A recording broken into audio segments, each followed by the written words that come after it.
warahmatullahi wabarakatuh. Perkenalkan, nama saya Sumiati dari Prodi Akuntansi, Fakultas Ekonomi dan Bisnis, Universitas Nahdlatul Ulama. Saya akan mempresentasikan hasil rangkuman materi awal hingga akhir, yaitu tentang pengantar ilmu ekonomi. Definisi ilmu ekonomi. Ilmu ekonomi didefinisikan sebagai suatu studi tentang bagaimana manusia secara individu dan secara berkelompok masyarakat membuat pilihan dalam menggunakan sumber yang terbatas sehingga dapat digunakan untuk memenuhi keinginan secara semaksimal mungkin. Pendekatan ilmu ekonomi. Sumber informasi terhadap gejala yang timbul dalam perekonomian membutuhkan dukungan data yang diperoleh dengan dua pendekatan, yaitu pendekatan teoritis dan pendekatan praktis. Perekonomian pasar bebas. Berdasarkan fungsi kegiatan ekonomi yang dijalankan, pelaku kegiatan ekonomi dalam setiap negara dibedakan menjadi tiga, yaitu perusahaan, rumah tangga, dan pemerintah. Masalah ilmu ekonomi. Masalah ilmu ekonomi timbul sebagai akibat ketidakkeseimbangan di antara keseimbangan masyarakat dengan kemampuan faktor-faktor produksi untuk memenuhi keinginan dapat diterangkan dalam tiga masalah pokok dan perekonomian sebagai berikut. Apakah jenis barang dan jasa yang harus diproduksi? Yang kedua, bagaimana barang dan jasa tersebut diproduksi? Yang ketiga, untuk siapa barang jasa tersebut diproduksi? Penyelesaian permasalahan tersebut tergantung pada sistem ekonomi yang digunakan, yaitu yang pertama, perekonomian pasar bebas, yang kedua, perekonomian perencanaan pusat, yang ketiga, perekonomian campuran. Sistem perekonomian menyelesaikan tiga masalah pokok dalam perekonomian, yaitu bagaimana, apa, dan siapa. Ilmu ekonomi yaitu adalah ilmu yang mempelajari tingkah laku manusia untuk mendapatkan dan mengelola sumber daya yang terbatas. Ilmu ekonomi muncul karena manusia memiliki kebutuhan dan keinginan yang tidak terbatas, tetapi sumber daya yang tersedia untuk memenuhinya terbatas.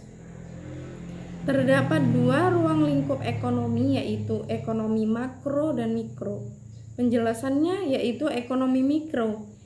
Ilmu ekonomi yang mempelajari bagian kecil atau aspek individual dari kegiatan perekonomian. Analisis ekonomi mikro digunakan analisis konsumen dan produsen dalam pasar. Ekonomi mikro juga disebut dengan teori harga karena inti dari ekonomi mikro adalah ketentuan harga. Yang kedua yaitu ekonomi makro. Ilmu ekonomi makro mempelajari keseluruhan perilaku ekonomi yang berkaitan dengan menggunakan faktor produksi yang tersedia secara efisien demi mencapai kemakmuran masyarakat yang maksimal. Ekonomi makro dikenal juga sebagai teori pendapatan karena inti ekonomi makro adalah penentuan tingkat kegiatan ekonomi yang diukur dengan pendapatan. Kegiatan ekonomi yaitu ada tiga: produksi, konsumsi, dan distribusi. Ekuilibrium, keseimbangan pasar. Ekuilibrium adalah keadaan yang menunjukkan baik konsumen maupun produsen telah mensetujui harga suatu barang, yaitu harga yang konsumen tersedia membeli untuk sejumlah barang sama dengan harga produsen tersedia menjual untuk sejumlah barang tersebut. Harga keseimbangan ditentukan oleh kekuatan permintaan dan penawaran. Penjual dan pembeli biasanya akan selalu mengambil tindakan yang bersetuju untuk mencapai keseimbangan antara permintaan dan penawaran. Permintaan dan penawaran. Pengertian permintaan yaitu adalah jumlah barang atau jasa yang ingin mampu dibeli oleh konsumen pada berbagai tingkat harga dan waktu tertentu. bagian faktor yang mempengaruhi permintaan, yaitu harga barang itu sendiri, harga barang yang lain yang berkaitan, tingkat pendapatan, selera konsumen, dan ekspektasi atau perkiraan. Pengertian penawaran yaitu adalah jumlah barang atau jasa yang tersedia dan dapat dijual oleh penjual dan berbagai tingkat harga. Dan pada waktu tertentu beberapa faktor yang mempengaruhi penawaran yaitu harga barang itu sendiri, harga sumber produksi, tingkat produksi, dan ekspektasi atau perkiraan. Elastisitas permintaan dan penawaran. Elastisitas permintaan itu membahas tingkat kepekaan jumlah barang yang diminta akibat perubahan harga. Sementara itu, elastisitas penawaran menunjukkan tingkat kepekaan jumlah barang yang ditawarkan akibat perubahan harga. Adapun koefisien elastisitas permintaan dan penawaran memiliki sifat-sifat tertentu.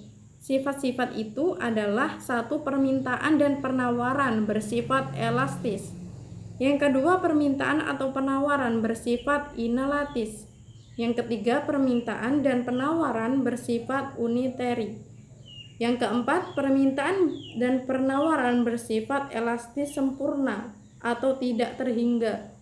Yang kelima, permintaan dan penawaran bersifat inelatis sempurna. Pasar persaingan sempurna. Pengertian pasar persaingan sempurna yaitu adalah sebuah struktur pasar di mana terdapat banyak penjual atau perusahaan yang menghasilkan barang atau memberikan pelayanan dengan membeli di pasar dengan produk yang dijual relatif sama dan bersifat homogen. Setiap perusahaan menawarkan barang yang identik dan sepenuhnya saling menggantikan. Harga terbentuk melalui mekanisme pasar dan hasil interaksi antara penawaran dan permintaan, sehingga penjual dan pembeli di pasar ini tidak mempengaruhi harga. Pasar monopoli. Pengertian pasar monopoli yaitu secara etimologi monopoli berasal dari bahasa Yunani, yaitu mono yang berarti satu dan polis yang berarti penjual. Jadi secara jelas bisa diartikan bahwa pasar monopoli adalah satu bentuk pasar yang memiliki satu produsen atau penjual untuk melayani banyak pembeli. Ini artinya sang penjual atau disebut monopolis memiliki peran tunggal untuk menentukan harga pasar tanpa perlu memikirkan pesaing. Oleh karena itu, pasar monopoli tergolong jenis pasar persaingan tidak sempurna. Pasar oligopoli. Penjelasan pasar oligopoli berasal dari kata oligos yang berarti banyak dan poli yang berarti penjual. Jadi jika diartikan pasar oligopoli merupakan bentuk pasar di mana terdapat beberapa penjual atau produsen yang menguasai pasar dengan banyak pembeli. Hanya saja pasar ini barang yang dijual cenderung homogen, sehingga tidak terlalu bisa dibedakan antara satu produk dari suatu perusahaan dengan produk dari perusahaan lain. Oleh karena itu, itulah pasar oligopoli juga tergolong pasar persaingan tidak sempurna. Pasar monopolistik. Penjelasan dari pasar monopolistik adalah kadang disebut juga pasar persaingan monopolistik atau pasar monopolistis. Adalah salah satu bentuk pasar di mana terdapat banyak produsen yang menghasilkan barang berupa serupa tetapi memiliki perbedaan dan beberapa aspek. Penjual pada pasar monopolistik tidak terbatas, namun setiap produk yang dihasilkan pasti memiliki karakter. Contohnya adalah sampo, pasta gigi, dan lain-lain. Meskipun fungsi semua sampo sama, yakni untuk membersihkan rambut, tetapi setiap produk yang dihasilkan produsen yang berbeda memiliki ciri khusus, misalnya perbedaan aroma, perbedaan warna, kemasan, dan lain sebagainya. Kurang dan lebihnya saya mohon maaf. Saya akhiri. Assalamualaikum warahmatullahi wabarakatuh.